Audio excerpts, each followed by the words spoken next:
നമസ്കാരം. ഞാൻ doctor Joseph Eugene, consultant neurologist, NIMS hospital, Wandoor.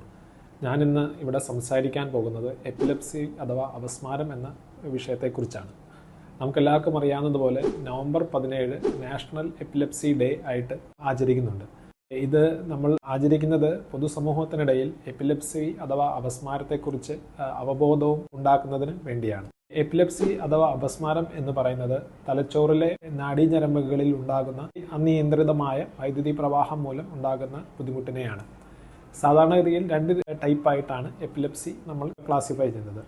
ഒന്ന് ഫോക്കൽ എപ്പിലെപ്സി അഥവാ ഫോക്കൽ സീഷൻ. രണ്ടാമത് ഉണ്ടാകുന്നത് ജനറലൈസ്ഡ് എപ്പിലെപ്സി.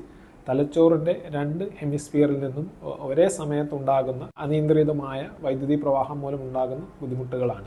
അപസ്മാരം അഥവാ എപ്പിലെപ്സിക്ക് ഇന്ന് വളരെ വിദഗ്ധമായ ചികിത്സ ലഭ്യമാണ്. ഈ അപസ്മാരം രോഗിയിൽ ഏറ്റവും പ്രധാനമായി ചെയ്യേണ്ടത് അത് എന്തുകൊണ്ട് ഉണ്ടാകുന്നു എന്ന് കണ്ടുപിടിക്കലാണ്. അത് കണ്ടുപിടിച്ച് അതിന് ഫലപ്രദമായ ചികിത്സ കൊടുക്കുമ്പോൾ അപസ്മാരം കൺട്രോളായി തീരുന്നു.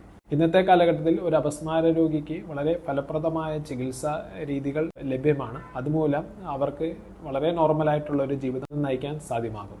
Thank you.